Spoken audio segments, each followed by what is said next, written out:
Bismillahirrahmanirrahim. Assalamualaikum warahmatullahi wabarakatuh.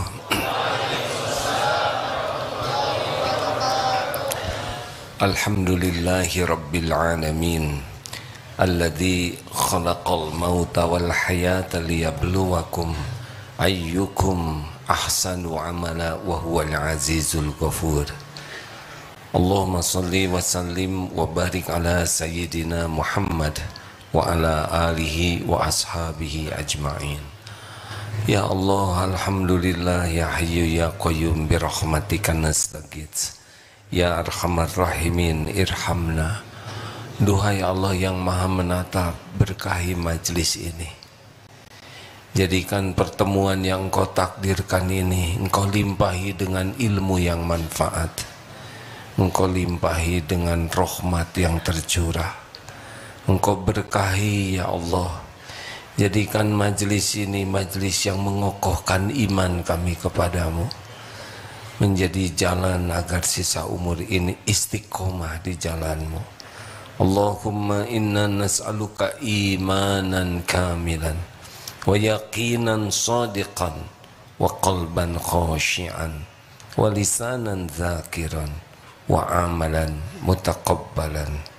Lindungi pertemuan ini dari niat yang salah, dari ilmu yang tidak manfaat, dari doa yang tidak engkau ijabah, dari amal yang tidak engkau terima. Lindungi ya Allah majlis ini dari tipu daya syaitan. Taqabbal minna ya karim, innaka antas samiul alim. Sesungguhnya engkau maha mendengar lagi maha mengetahui. Amin ya rabbal alamin. Boleh maju sedikit itu supaya yang paling belakang ikhwan tidak nempel. Boleh ikhwan semuanya maju sedikit. Ya, bapak-bapak semua ikhwan bergerak maju. Adik-adik yang paling belakang ikhwan,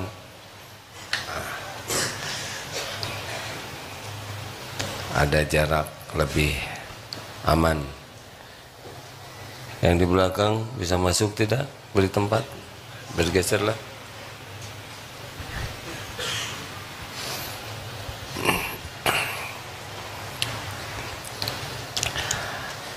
Siapa yang hidupnya kurang bahagia, kurang tenang, selalu dirundung kecemasan, kesedihan, kekecewaan, tidak nyaman saja hatinya. Mengapa ada orang yang hidupnya tidak pernah tenang? Kira-kira ini karena apa hadirin? Kalau di sini ada batu besar,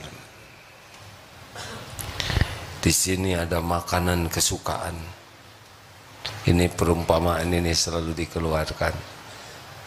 Di sebelah kiri ada ular berbisa.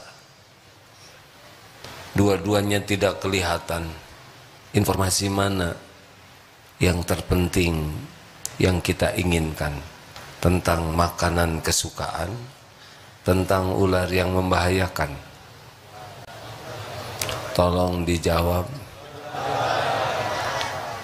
Jadi ternyata yang terpenting bagi kita kalau pikiran sedang normal itu bukan yang kita sukai. Yang terpenting bagi kita ternyata apa yang membahayakan diri kita. Benar? Tapi hari-hari kita tidak memikirkan bahaya itu. Hari-hari kita sibuk dengan keinginan. Inilah awal penderitaan kita. Jadi yang penting ternyata tentang yang bahaya atau yang menguntungkan.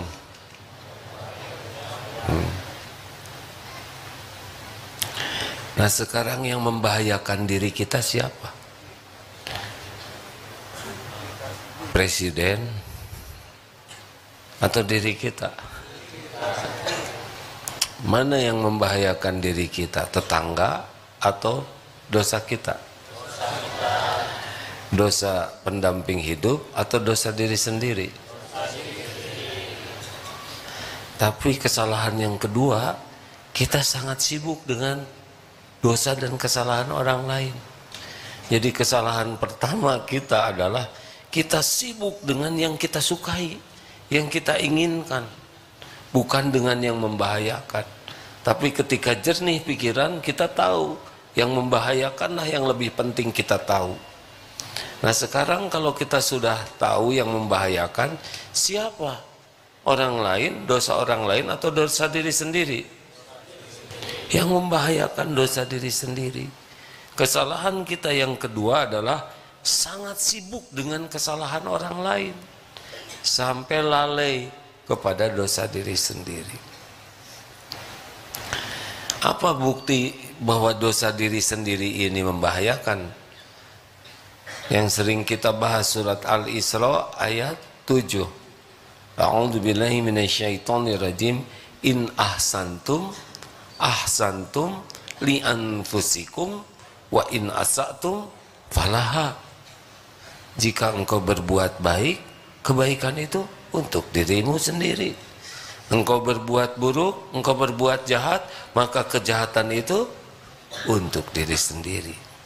Jadi yang mencelakakan kita, yang membuat kita sengsara, celaka, binasa, ditimpa musibah, keburukan siapa? Enggak mantap jawabannya. Keburukan siapa? Bagus. Faman ya'mal mithqala dzarratin khairan yara wa may ya'mal mithqala dzarratin syarran yara. Sekecil apapun akan kita lihat balasannya. Enggak tertukar. Semua dosa kita ibarat menyimpan paku, menyimpan jarum, menyimpan beling, menyimpan pisau, menyimpan bambu runcing, menyimpan ranjau, persis di tempat yang akan kita injak. Jadi kita simpan dan kita nginjak. Itulah dosa. Ma asabaka min hasanatin faminallah. Kebaikan apapun datangnya dari Allah. Wa ma asabaka min sayyi'atin famin nafsik. Keburukan apapun yang menimpa kita dari diri kita sendiri. An-Nisa 79. Wa ma asabakum min musibatin fabima kasabat aidikum wa ya'fu an katsir. Musibah apapun yang menimpamu adalah buah dari tanganmu sendiri. Jadi setiap kali kita berbicara jelek, itu bakal kembali ke kita. Seperti bumerang dilemparkan kembali ke pemiliknya. Seperti gema, kita berbicara kembali pantulannya, tidak meleset, tidak tertukar. Setiap perbuatan buruk kita, pasti kita yang jadi korban utamanya. Jadi kalau mau fokus, ya fokuslah untuk jaga diri dari perbuatan buruk, karena dia yang akan mencelakakan kita. Dan fokuslah bertobat, karena kita tidak mungkin tidak punya kesalahan. Jadi kalau mau punya kesibukan, kesibukan terpenting kita adalah menjaga diri dari perbuatan maksiat, dan kalau sudah terjadi bersegera untuk taubat. Man lazimal istighfar, barang siapa yang terus menerus istighfar, ja'alallahu lahu min kulli hammin farajan wa min kulli daiqin makhrajan wa razaqahu min haitsu la yahtasib. Barang siapa yang terus melazimkan minta ampun kepada Allah, satu, hadiah dari Allah di hati kita dilapangkan. Dari kecemasan, kegalauan yang menekan, nanti oleh Allah hadiah pertamanya dihilangkan. Hadiah selanjutnya jalan keluar dari masalah apapun dalam hidup ini. Ya, karena yang mengundang masalah adalah dosa kita. Kalau sudah kita eliminir dengan tobat, maka ancaman itu jadi hilang. Dan ada tambahan, warazaqahu min haitsu la yahtasib. Suatu saat datang kepada Imam Hasan Al-Basri, semoga Allah merahmati beliau, orang yang benar-benar sedang kemarau panjang. Syekh, kemarau panjang, kurang lebih seperti ini kisahnya. Kalau tidak persis mirip, saya mohon maaf. Kisah ini sangat dikenal, sangat banyak dikisahkan. Kemarau panjang, kami kekeringan, ada amalan yang harus kami lakukan agar Allah menurunkan hujan. Istighfar, mintalah ampun kepada Allah. Datang lagi tamu, Syekh, kami menikah sudah lama tapi belum punya keturunan, kami ingin dititipi keturunan, adakah amalan supaya Allah menitipkan keturunan? Istighfar. Sederhana perintahnya, anjurannya, minta ampun. Datang lagi tamu, Syekh, kemarau. Oh, yang ketiga ini utang, kami dalam kesulitan keuangan, sulit sekali rezeki, ada amalan yang membuka pintu rezeki. Istighfar. Lalu santrinya bertanya, Syekh, itu nanyanya macam-macam, jawabannya cuma satu, istighfar. Itu bukan perkataanku, itu adalah janji Allah. Surat Nuh ayat 10, 11 sampai 12. Bisa dibacakan, Ustaz? Quran surah Nuh surah ke-71 ayat 10, 11 dan 12. A'udzu billahi minasy syaithanir rajim. فقلت استغفروا ربكم إنه كان غفارا يرسل السماء عليكم مدرارا ويمددكم بأموال وبنين ويجعل لكم جنات ويجعل لكم أنهارا.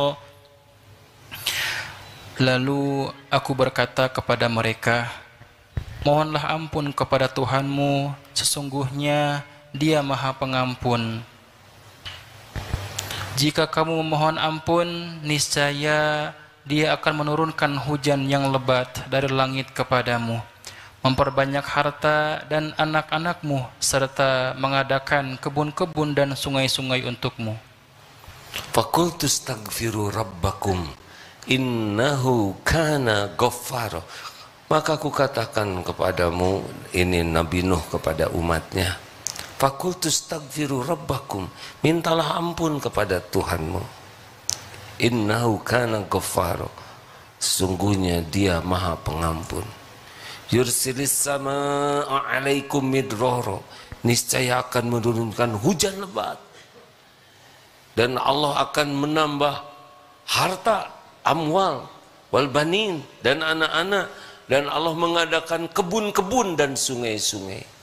Jadi apa yang ditanyakan oleh jamaah itu kepada Syekh Hasan Al-Basri, beliau paham betul janji Allah dalam surat Nuh ini. Minta hujan, suruh istighfar. Minta rizki, ditambah dengan istighfar. Ingin punya keturunan, istighfar. Ingin kebun dan sungai-sungainya menjadi banyak, melimpah, kebunnya jadi makmur, subur, istighfar. Ini janji Allah. Tambahan surat Hud ayat 52. Surah Hud surah ke-11 ayat 52. A'udzu billahi minasy syaithanir rajim. Wa ya qaumi istaghfiru rabbakum thumma tubu ilaihi yursilis samaa'a 'alaikum midrara ويزدكم قوة إلى قوتكم ولا تتولى مجرمين. Wahai kaumku, mohonlah ampunan kepada Tuhanmu, kemudian bertobatlah kepadanya. Niscaya Allah akan menurunkan untukmu hujan yang sangat deras, menambahkan kekuatan melebihi kekuatanmu, dan janganlah kamu berpaling menjadi orang-orang yang berdosa. Selain Allah menjanjikan turun hujan lebat, juga Allah akan menambahkan kekuatan di atas kekuatan yang ada. Kekuatan ini penting hadirin, terutama kekuatan iman. Jadi selain kita akan dapat ampunan, menghilangkan bahaya yang mengancam kita, juga jangan lupa istighfar itu mendatangkan kecintaan Allah. Innallaha yuhibbut tawwabin wa yuhibbul mutatahhirin. Sesungguhnya Allah sangat mencintai orang-orang yang bertobat dan mensucikan diri. Bedanya istighfar dengan tobat apa? Kalau istighfar, permohonan ampun bisa didoakan oleh orang lain. Kita bisa memohonkan ampunan untuk orang tua, untuk mukminin dan mukminat, tetapi tobat harus dilakukan oleh sendiri. Kita tidak bisa, coba kamu tobat untuk saya, tidak bisa. Tobat itu kembali. Bagian dari tobat adalah istighfar. Baik, sekarang kita lebih sederhanakan. Kita sering istighfar pada waktu jengkel. Astagfirullahaladzim. Saya kurang paham itu ya. Ini modifikasi emosi. Istighfar yang baik itu harus mengandung penyesalan. Astagfirullahaladzim. Ya Allah, saya mohon ampun, astagfirullah, ampuni saya ya Allah. Harus ada yang dimintakan ampunannya apa. Jadi jangan hanya semata-mata astagfirullah, astagfirullah, astagfirullah. Kita sering begitu. Contoh habis sholat, assalamualaikum warahmatullahi wabarakatuh, assalamualaikum, astagfirullah, astagfirullah, astagfirullah. Tapi tidak ada isinya. Kita tidak jujur mengakui yang salahnya apa. Harusnya istighfar sesudah sholat itu adalah pengakuan dan penyesalan sholatnya tidak bagus. Bahkan ada yang ketika ditanya, ibu banyak istighfar, dosa saya apa? Begitu. Itu dosanya. Tidak ngaku. Nah hadirin sekalian, kurangilah mikirkan kejelekan kesalahan orang, dan kurangilah sibuk dengan keinginan mulai melacak apa nih yang membahayakan kita. Alarmnya adalah dosa itu dua cirinya. Satu, tidak nyaman di hati, gelisah. Yang kedua, takut ketahuan orang. Jadi kalau saudara buka HP ada nyumput itu, ciri-ciri itu ada yang disembunyikan. Tidak semua yang buka HP nyumput bermaksiat ya, yang maksiat asyata. Bukan ya. Tapi diri sendiri. Baik, kita mulai. Istighfar apa yang paling penting, yang harus benar-benar kita akui? Yang pertama adalah kita sebagai manusia tuh punya peran banyak. Satu, kita sebagai hamba Allah kepada Allah. Kita sebagai anak kepada orang tua. Sebagai saya lelaki, sebagai suami ke istri, sebagai ayah ke anak, sebagai anggota masyarakat ke masyarakat. Ini banyak, nyaris tiap waktu kita ini pasti melakukan dosa. Oleh anggota tubuh ini pun banyak. Mulai dari sini, rambut, berapa banyak yang rambutnya jadi dosa. Ria, diperbudak rambut. Benar? Turun dari rambut ke pikiran, otak, ngeres terus. Pikirannya kotor, penuh dengan buruk sangka, negatif. Turun ke mata, zina. Ya'lamu kha'inatal a'yun wa ma tukhfis sudur. Allah mengetahui khianat mata dan apa yang disembunyikan di hati. Periksa nih, hampir ini handphone ini bersaksi di akhirat nanti. Hah? Kalau gitu mau saya jual, tetap ada catatannya. Cara Allah nanti mempertanggungjawabkan ini, mata ini potensi sekali. Ini ada sahabat saya, Kang Dudu, yang biasa menyakiti saya karena mijet ya, keras mijetnya. Tapi saya ridho disakiti dan kasih duit ya. Gak boleh disebutin itu ya. Beliau tunanetra, dulu tidak. Sampai mahasiswa tanya, "Do, mau nggak lihat lagi?" Enggak katanya. Karena beliau menyadari dulu waktu lihat banyak bahayanya. Tapi ya kita tidak usah juga ingin jadi tunanetra ya. Astagfirullahaladzim. Telinga ini harus ditobatin nih. Berapa banyak gibah yang kita nikmati, berapa banyak hal-hal yang melalaikan kepada Allah kita dengar dengan sengaja. Ini apalagi ini ya, ini juga lah ya. Apa dosa hidung itu mengendus ketek orang. Ini kan sekarang lagi heboh bau ketek. Enggak boleh diomongin. Emang ketek kita nggak bau, colek sendiri. Ini,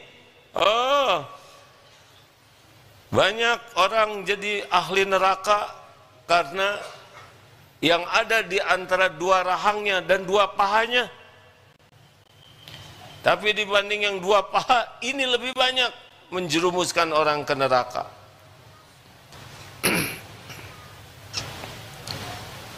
Kita ngomong terus dan produktif sekali jadi dosa. Tiap ngobrol ada celetak-celetuk, ada menghina, ada gibah, ada bohong, ada fitnah, ada mengada-ada, ada ditambah-tambah. Setiap ngomong nyaris kalau ngobrol itu numpuk dosa. Belum nyakitin orang, meremehkan, mengejek, buruk sangka. Dari sini nih, turun ke badan, ini tangan, ini bersaksi nih. Nyentuh apa saja, megang apa saja, ini harusnya ditobatin betul. Makanya pada waktu wudhu itu, bagusnya hati kita ikut. Tidak hanya air yang jatuh, tapi menyadari maksiat yang dilakukan oleh tubuh ini. Tidak ada salahnya. Sambil berwudhu, kita sambil hati itu mohon ampunan. Sehingga jatuhnya air wudhu ini membersihkan tidak hanya fisik, tapi juga dosa-dosa kita. Semua ini, sampai tangan ke bawah ini, yang badannya merasa bagus, berapa banyak yang jadi pamer gara-gara badan bagus. Berbahagialah yang tidak pamer, gitu aja lah. Nyebut tidak bagus nggak enak juga. Yang wajahnya cakep itu juga sering jadi dosa. Kita kalau punya sesuatu yang kita anggap istimewa, cenderung ingin dipamerkan. Maaf ya, saya lelaki nih. Lelaki yang diberi badan atletis, otot kawat, balung besi, leher beton itu cenderung bajunya kekecilan. Karena harus kelihatan otot serototnya. Iya ada, kalau yang kurus kering pakai baju kekecilan, ya sudah begitu. Saya tidak boleh ngomong apa-apa jadi dosa. Atau yang gemuk pakai kekecilan juga nggak bisa. Tapi kecenderungannya, kalau kita merasa punya sesuatu, mungkin yang punya betis bagus, ya pengen kelihatan betisnya. Itu tapi dosaan. Dia dosa dan membuat orang berdosa. Emang ujian badan ini. Gimana kalau yang kurang bagus, dosanya apa? Buruk sangka ke Allah. Ya Allah, kenapa hidung saya segede gini? Sudah pengen segede apa? Kenapa wajah saya begini? Kenapa rambut saya begini? Kenapa badan saya begini? Itu juga udah dosa. Padahal Allah merancang tubuh kita ini udah paling pas menurut ilmu Allah. Kenapa saya nggak dibikin cakep? Saudara pikir kalau bikin cakep lebih mudah? Berat katanya gitu. Iya Pak, mendingan kayak kita pas-pasan. Tapi kalau saya jelek kayak gini, mana ada yang mau sama saya? Kalau yang nikah yang cakep semua, kita nggak ada jodohnya ya kan? Jangan menghina Allah. Mau dibikin apa aja, terima. Ini yang terbaik dari Allah. Udah pas menurut ilmu Allah. Kalau kita syukuri, pasti jadi kebaikan. Kita jadi sengsara bukan karena tubuhnya, karena tidak nerima apa yang Allah takdirkan. Itu yang membuat kita menderita. Sebentar. Coba lihat potret artis-artis yang sudah senior. Beda. Mau digimana-gimanain juga pasti beda. Menua. Ya kan? Yang dulu segitu gagah. Ya saya tidak boleh ngomong jelek ya. Yang tadinya nggak mau. Yang tadinya ada yang kan pakai tato naga, tapi lama-lama kan sepuh.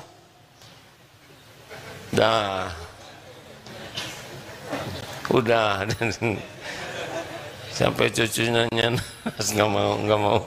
Saya nahan diri tidak nyebut tato cacing dan astagfirullahaladzim. Ya kan, kalau waktu gede naga, kalau sudah tua kita kan jadi mengkerut. Nah gitu aja. Astagfirullah. Ini setiap perkataan saya dicatat hadirin. Saudara jangan mancing-mancing ya. Apa dosa kita kepada Allah yang paling bahaya adalah musyrik, menyekutukan Allah. Kita harus tobat nih. Saya tidak menyekutukan Allah dengan berhala, saya tidak menyekutukan Allah dengan togut, tapi kita menyekutukan Allah dengan riya.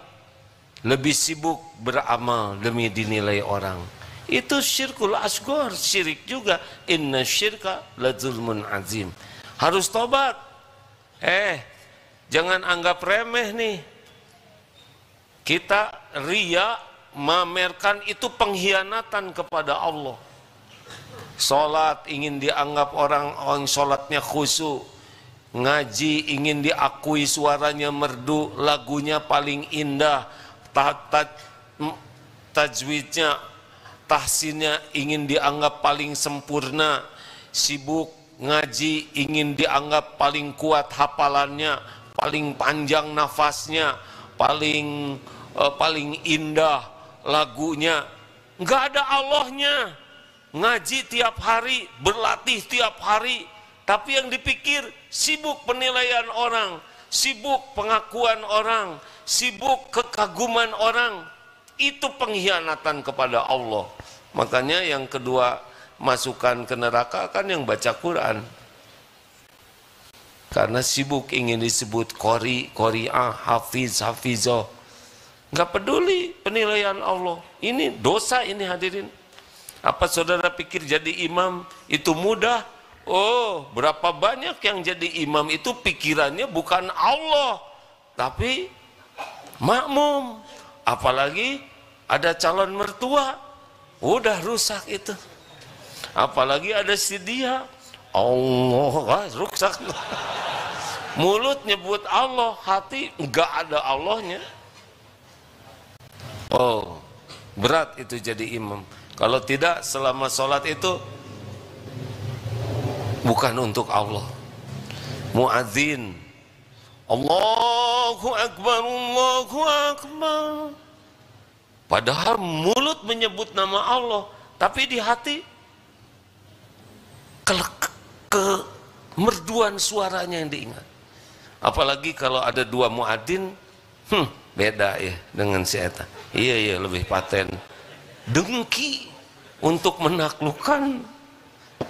Waduh, Maka kalau nggak hati-hati, hati-hatilah ikut musabakoh. Bukan tidak boleh ikut, jangan sampai di sisi Allah tidak ada nilai karena sibuk ingin piala, ingin piagam, ingin pengakuan orang.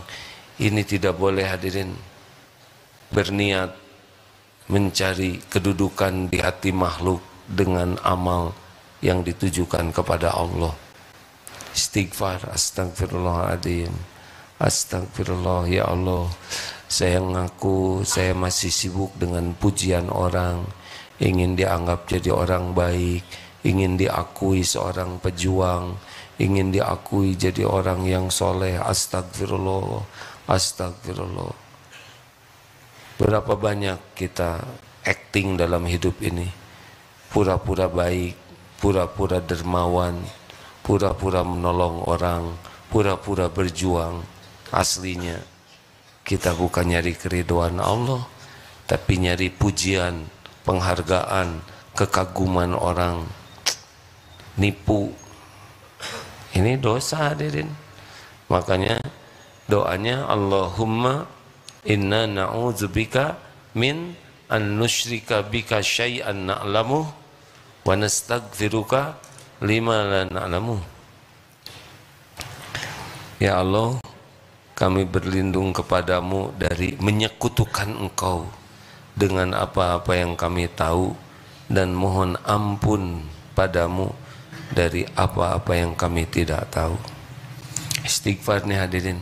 Kita banyak berharap kepada makhluk daripada berharap dari Allah. Acting terus. Kita pura-pura supaya orang lain mengasihani kita, supaya memberi. Hatinya lebih berharap ke makhluk, lebih takut ke makhluk, lebih cinta ke makhluk. Itu harus ditobatin.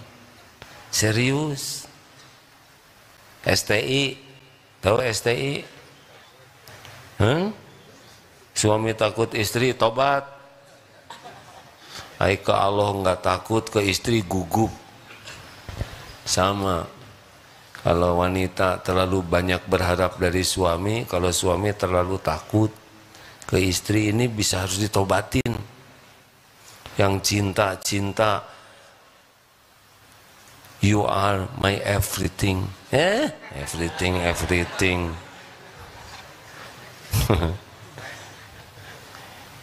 Gimana sih bahasa Inggris itu? You are, nggak tahu lah.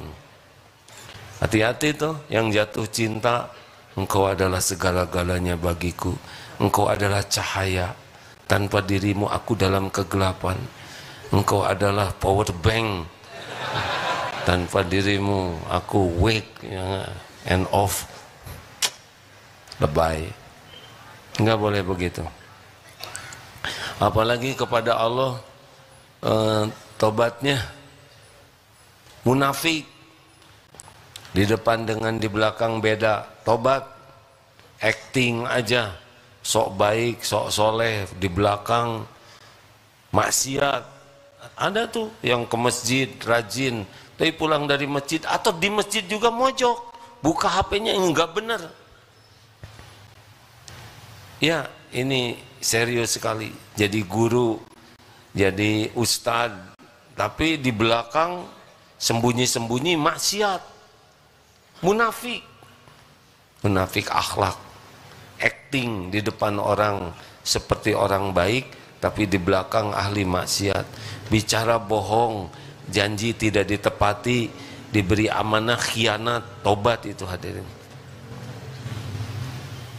Apalagi kepada Allah tidak syukur, tidak tahu syukur, komplain aja ke Allah tuh, kenapa ya Allah begini? Kenapa engkau menakdirkan? Di mana keadilanmu? Mau diadili, habis kita diadili. Syukur, nikmat dari Allah melimpah ruah setiap saat, tiada bertepi. Kenapa kita harus ribet dengan yang tidak cocok dengan keinginan? Bukan sibuk mensyukuri. Luar biasa, luar biasa. Kalau kita syukur aja, terus-terusan syukur, la in syakartum la azidannakum, pasti ditambah oleh Allah. Tobat, kita teh kurang syukur. Masa cuman gaji 9,5 juta? Waduh. syukur. Bisa buka mata, alhamdulillah ya Allah. Terima kasih masih bisa melihat warna-warni. Alhamdulillah ya Allah. Telinga saya masih stereo, dengar suara ayam berkokok, tut, alhamdulillah ya enggak. Suara kentut lembut juga. Hidung saya masih normal, bisa mencium bau karbit seperti ini. Alhamdulillah, alhamdulillah. Masih bisa nengok. Berapa banyak yang tidak bisa nengok, betul? Berdiri, alhamdulillah bisa berdiri, bisa duduk, bisa jalan. Ke toilet, alhamdulillah ada toiletnya. Di kamar mandi ada lubangnya, ada air, ada sabun. Masya Allah, ada anduk, ada sikat gigi. Allahu Akbar. Keluar dari kamar mandi, kamar mandinya ada pintu. Alhamdulillah. Nggak ada pintunya, nggak bahagia, betul tidak? Pegang kunci, ada slotnya. Nggak ada slot, kaki kita jadi ngajegang, ya kan?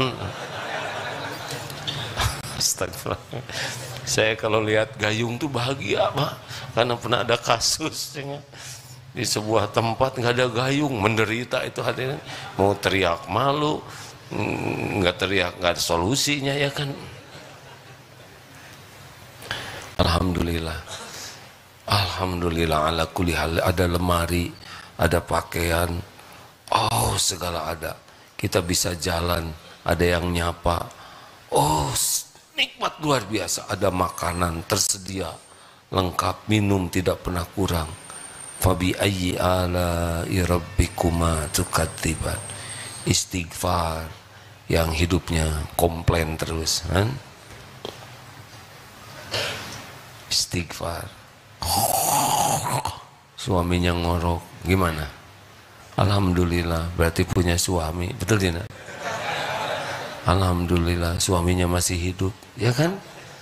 Saya dengar ada yang merindukan ngorok suaminya karena suaminya udah meninggal.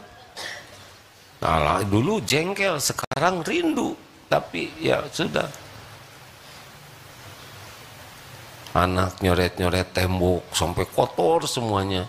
Syukur ada anak. Berapa banyak ibu yang merindukan anak di rumahnya? Atau anak tidak bisa berdiri, tidak bisa ngegores-gores. Kenapa harus marah-marah? Nggak lama lah. Kalau udah tua model gini, nggak mungkin nyoret-nyoret dinding. Ada waktunya, ya kan? Syukuri, syukuri, syukuri, syukuri. Aduh, istighfar bagi yang kurang syukur. Istighfar yang sering tidak ridho ke Allah, takdir Allah, komplain aja. Kenapa saya begini? Kenapa saya begini? Pasti baik apapun yang Allah takdirkan untuk kita. Tidak ada yang lebih mencintai kita selain Allah Subhanahu wa Ta'ala, pencipta kita. Apa? Kita nggak cinta ke diri sendiri, bohong. Kita tidak terlalu sayang ke diri kita. Apa buktinya? Maksiat. Kita berbuat maksiat tuh kita lagi mencelakakan diri. Allah menyediakan ampunan, Allah yang memberikan petunjuk, Allah yang menutupi aib dan dosa kita. Lalu Allah menakdirkan sesuatu kepada kita sebagai penghapus dosa, penggugur dosa yang bisa membuat kita celaka. Kenapa kita komplain? Kita difitnah, kita disakiti, kita ditipu, kita sakit atau apa aja yang nggak cocok. Di sana salah satu cara Allah membersihkan kita agar kita selamat. Makanya orang-orang yang tidak ridho ke takdir tuh menderita, bukan karena takdirnya, karena enggak nerimanya. Nerima diri, terima sambil ikhtiar. Tobat tuh yang hidupnya tukang komplain melulu. Kenapa ya Allah hidup saya begini, sok atuh dimatiin ya? Nggak mau juga mati. Maunya panjang umur, ditawarin 300 tahun, nggak mau lagi. Jadi mau apa saudara ini kan? Ridho, sabar. Kalau lagi ada diuji, sudah nggak usah rewel lah, jalanin aja. Allah tuh tahu tentang kita, segala-galanya lebih tahu dari kita sendiri. Nggak usah rewel, Kalau episodenya kita sedang diuji, ya udah jalanin saja. Terima, banyak istighfar, minta ampun ke Allah, ngalir saja, jalanin. Pahit-pahit jalanin, udah diukur semuanya. Ya Allah, saya terima takdir ini. Saya mohon ampun atas semua dosa yang bisa mengundang kepahitan ini. Dan saya bersyukur atas nikmat-nikmat lain darimu yang masih melimpah ruah. Allah dengar tidak kata-kata itu? Allah lihat tidak? Kita tidak ada yang tersembunyi. Semuanya milik Allah. Allah tuh sayang sama kita, hadirin. Kalau Allah nggak sayang, nggak ada pertemuan ini, kan? Model-model kita ini pantas jadi sambar petir ini kalau mau dihitung. Ya apa? Kayak sholat isya kita barusan ngelantur. Ada yang mikir, kapan sih ngimamin? Tuh, malah mikirin saya lagi. Rasanya belum pernah tiap malam Jumat, jangan-jangan nggak bisa ngaji. Sungudon. Nah begitulah. Tapi sekarang tidak hanya ke Allah, kurang syukur, kurang sabar, kurang ridho ke takdir, kurang sempurna ikhtiar. Ada juga yang harus kita tobatin ke orang tua. Akhlak kita ke orang tua, tidak ridho dengan keadaan orang tua. Kita tidak memilih takdir orang tua yang mana, Allah yang ngatur. Kita tidak tahu orang tua kita, hanya Allah tetapkan kita lahir dari. Ada yang orang tuanya belum Islam, ada yang orang tuanya yang belum soleh, ada yang soleh cuman sebelah, ada yang orang tuanya pisah, ada orang tuanya sakit, ada yang orang tuanya di penjara. Ini kita tidak boleh komplain ke Allah, terima sebagai ladang amal. Ya Allah, saya terima. Jadikan saya jadi anak yang berbakti. Jadikan saya jadi jalan, ya Allah, agar ibu bapak saya dapat hidayah, ibu bapak bahagia, mulia, selamat. Dan kita lakukan berbakti ke orang tua itu adalah karena ibadah. Bukan supaya orang tua jadi baik ke kita, bukan supaya orang tua jadi sayang. Enggak, itu mah urusan Allah yang ngebulak-balik hati. Istighfar, yang air susu dibalas dengan air tuba. Allah tahu kelakuan kita ke orang tua kita. Allah tahu kita lebih banyak nraktir teman-teman daripada orang tua. Allah tahu kita lebih sibuk nelponin ini itu daripada telepon ke orang tua. Sibuk WA ini itu daripada ke orang tua. Allah tahu kita suka enggak sabar dengan obrolan orang tua. Saudara belum nyobain tua, saya udah nyobain ini. Saya dengar dari yang sudah sepuh-sepuh tuh kadang-kadang ngerasa sepi hidupnya tuh, ya. Anak jarang, udah sibuk dengan keluarganya, dengan anaknya, dengan kerjaannya. Tapi ya kita pikirkan bagaimana sebagai anak yang berbakti ke orang tua tanpa pamrih. Luangkan waktu, hadirin. Berapa banyak luka di hati orang tua karena omongan kita. Kita sering nilai setitik rusak susu sebelanga. Ada kesalahan orang tua yang sedikit sibuk kita besar-besarkan. Perjuangan orang tua kepada kita lupakan.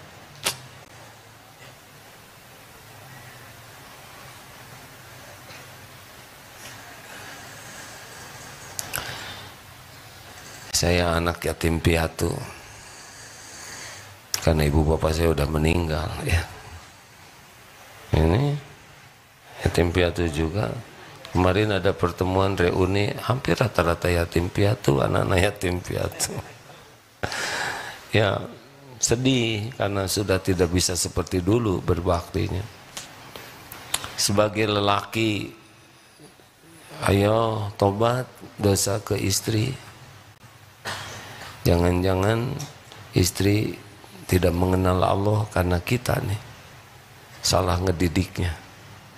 Dosa ke anak-anak, minta ampun. Jangan-jangan anak-anak tidak kenal ke Allah, tidak kenal kepada Rasulullah, tidak kenal kepada kemuliaan.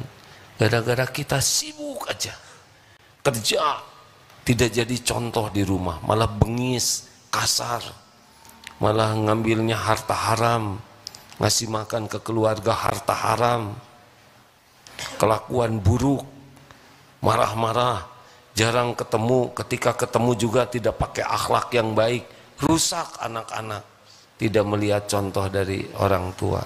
Istighfar hadirin. Oh, kalau kita mau istighfar sangat banyak.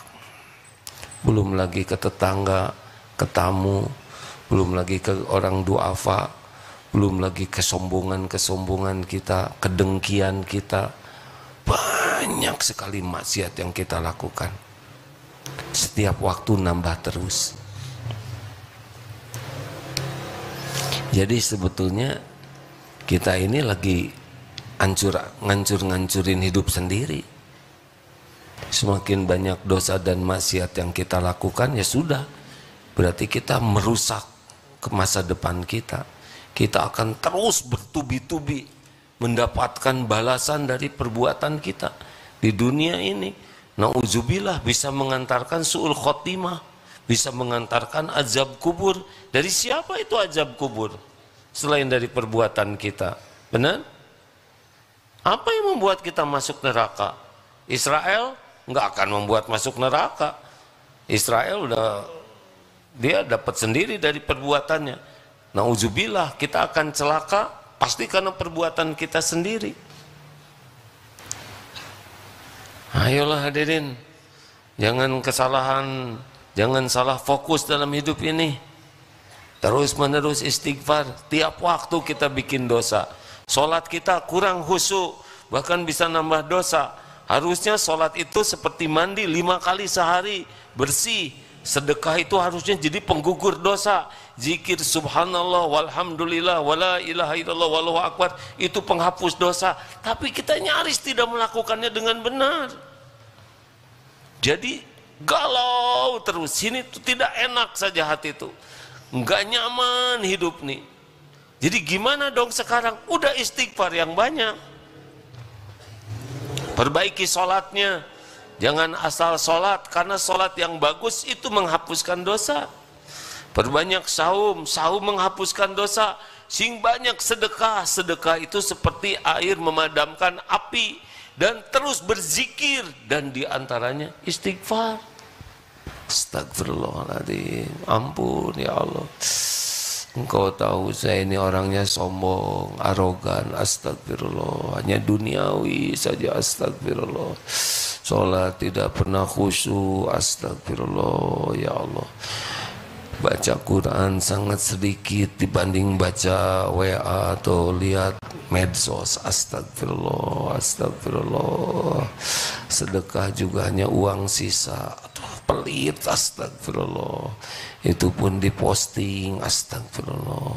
Tahajud malah lebih sibuk kebangunkan orang lain, agar orang lain tahu saya tahajud, padahal saya tidur lagi, astagfirullah. Ke masjid, astagfirullah, datangnya sudah mau salam, astagfirullah.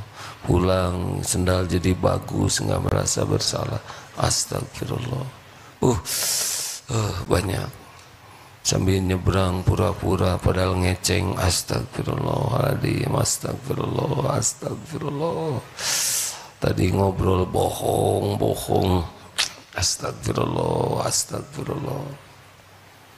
Coba hadirin, nanti banyak kejadian aneh yang mencengangkan. Mungkin ingat kisah Imam Ahmad bin Hanbal yang beliau tiba-tiba ingin pergi ke satu daerah, lalu sholat di sebuah masjid, lalu sesudah sholat dikeluarkan oleh pengurus masjid yang marbot masjidnya, akhirnya di emperan juga disuruh pergi. Akhirnya ada seorang tukang roti, udah Pak Sepuh, Syekh, ulama besar ini, cuman tidak dikenal karena dulu tidak ada medsos ya. Diajak ke rumahnya, lalu ternyata disuguhin. Tapi yang menarik, sambil nyuguhin ini istighfar terus, astagfirullahaladzim. Ditanya oleh Imam Ahmad bin Hanbal, Saudara kelihatannya istighfar terus. Ya, memang saya istighfar. Semenjak kapan? Ya, dari muda saya berusaha istighfar terus. Apa yang saudara rasakan dengan istighfar terus menerus? Yang saya rasakan, tidaklah saya berdoa kecuali dikabulkan. Kecuali satu. Apa yang belum dikabulkan? Saya berdoa ingin berjumpa dengan ulama yang sangat saya hormati, Imam Ahmad bin Hambal. Masya Allah, itu sudah ada di depannya, digerakkan oleh Allah, pergi jauh, masuk masjid, diusir, semata-mata mau mengabulkan doa orang yang banyak istighfar. Masya Allah. Wa yarzuqhu min haitsu la yahtasib. Demikian rekan-rekan sekalian. Punten.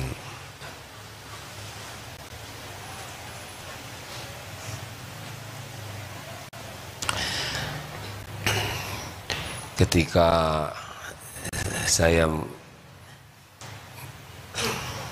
nggak enak kalau nyebut saya tuh, tapi ketika yang ceramah ini sama, yaitu saya diuji dengan badai, dihina, dicaci maki, mungkin tahulah ya. Waktu itu guru saya hanya memberikan nasihat sederhana sekali. Obat dari semua kepahitan ini adalah air mata tobat. Cuman itu aja. Kalau sudah bisa jujur menemukan dosa, mengakuinya, menyesalinya, dan berharap ampunan Allah, Allah akan mengubah kepahitan. Jadi mau diapain saja oleh orang-orang waktu itu, fokusnya nggak mikirin omongan orang, fokusnya adalah mentaubati dosa-dosa dari mulai balik. Dan ternyata jadi berubah dari tauhid begini. Tidak pernah terfikirkan pesantren akan menjadi seperti ini. Padahal kalau tahu dulu bagaimana ujian ya penghinaan itu ya. Alhamdulillah. Punya dosa tidak? Acungkan tangan yang tidak punya dosa, yang dosanya sedikit, yang sedang. Acungkan tangan yang banyak dosa. Ada yang enggak ngacung, karena kan enggak ngacung, banyak sekali benar. Sama dengan saya. Astagfirullahaladzim. Silakan bagi yang tidak kuat ingin sedekah sebagai penggugur dosa, sambil kita membaca beberapa ayat-ayat Quran menambah keberkahan, lalu nanti kita akhiri dengan muhasabah. Mudah-mudahan ada hikmah. Kita awali dengan bersama membaca Fatihah sambil bersedekah. Silakan. Al-Fatihah. أعوذ بالله من الشيطان الرجيم بسم الله الرحمن الرحيم الحمد لله رب العالمين الرحمن الرحيم مالك يوم الدين إياك نعبد وإياك نستعين اهدنا الصراط المستقيم صراط الذين أنعمت عليهم غير المغضوب عليهم ولا الضالين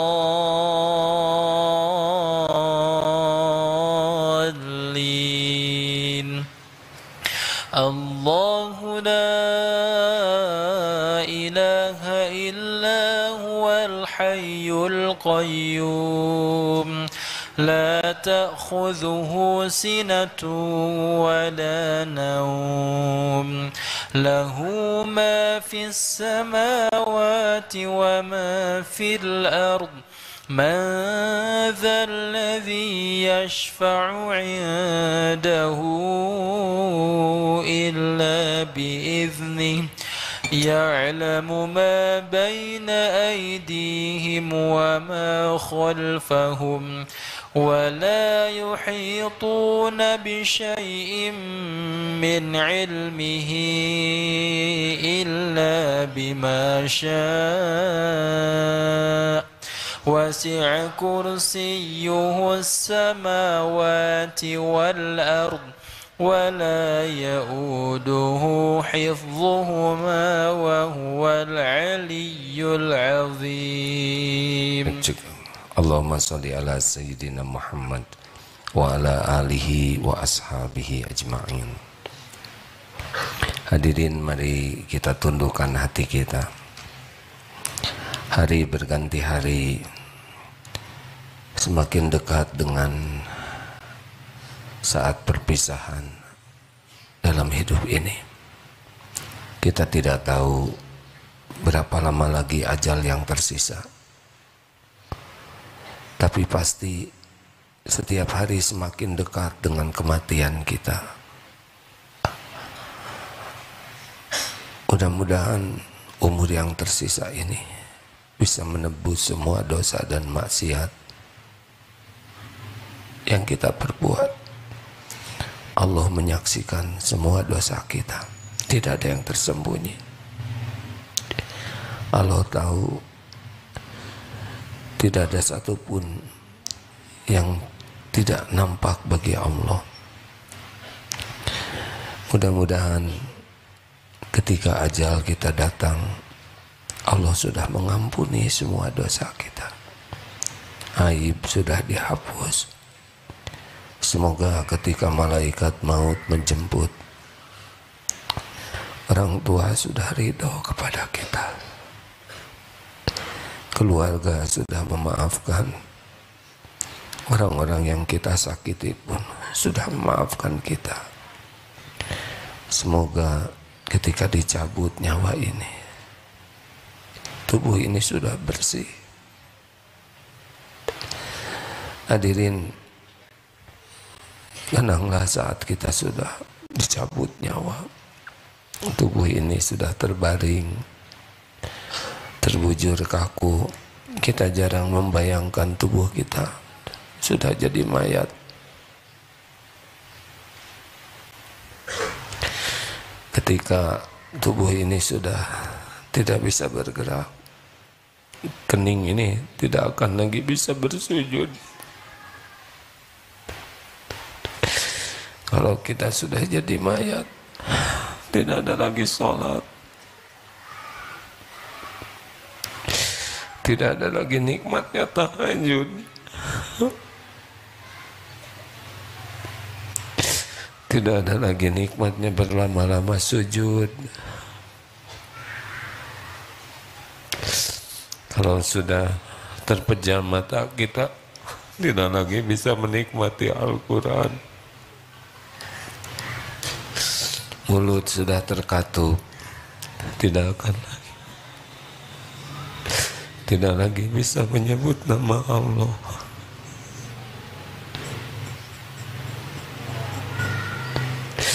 Tidak ada lagi syahdunya bermunajat.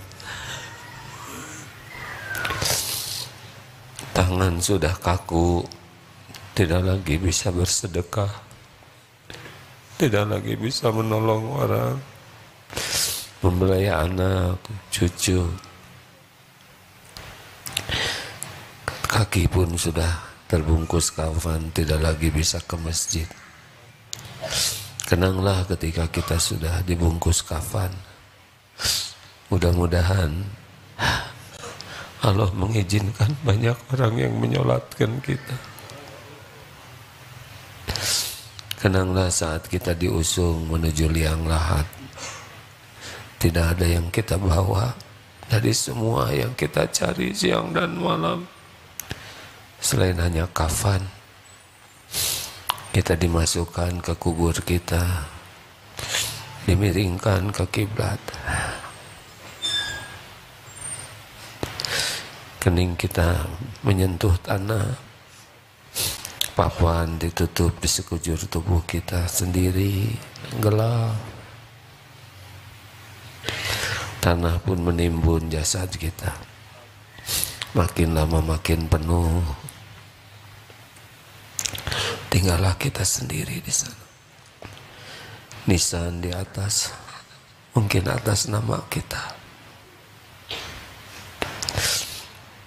Mungkin sebagian orang-orang masih berada di atas kubur kita, tapi tidak lama satu persatu akan meninggalkan kuburan kita. Mungkin yang terakhir meninggalkan kuburan adalah orang yang sangat menyayangi kita, tapi tidak lama pasti akan meninggalkan kubur kita. Demi Allah, kita akan sendiri. Kita akan menghadapi semua yang kita lakukan. Tidak ada yang meleset. Kematian adalah akhir dari amal soleh kita, dan kematian adalah awal dari perhitungan. Allahumma sholli wa sallim wa barik ala sayyidina Muhammad.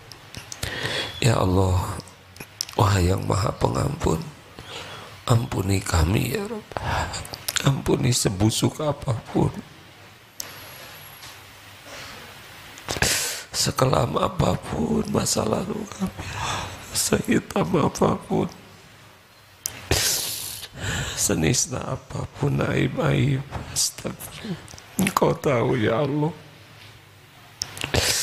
Ampuni segala kemusyrikan kami. Rasanya jarang sekali kami beramal ikhlas. Hampir semuanya ria. Ampun ya Allah. Kami lebih banyak melupakan-Mu daripada mengingat-Mu.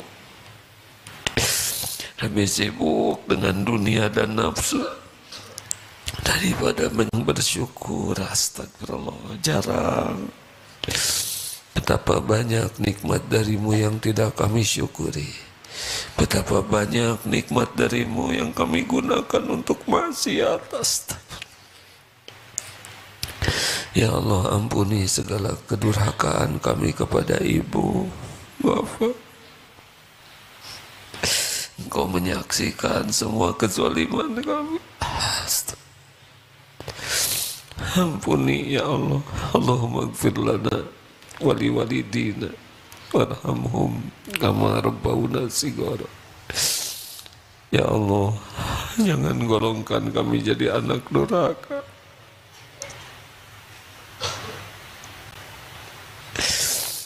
Ya Rabb, ampuni dosa kami kepada keluarga kami, kepada guru-guru kami, kepada orang-orang yang berbuat baik kepada kami.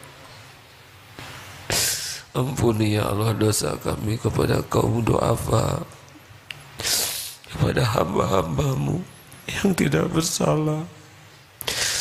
Allahumma ighfir lil mu'minina wal mu'minat wal muslimina wal muslimat al ahya'i minhum wal amwat.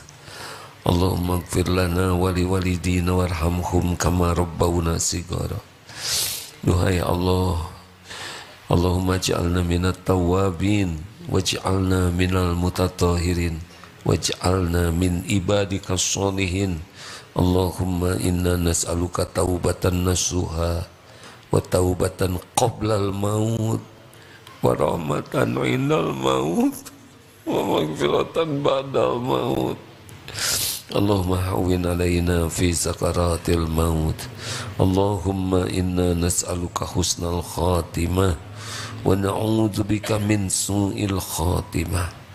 Duhai Allah, berikan kesempatan kami taubat dengan sebenar-benar taubat.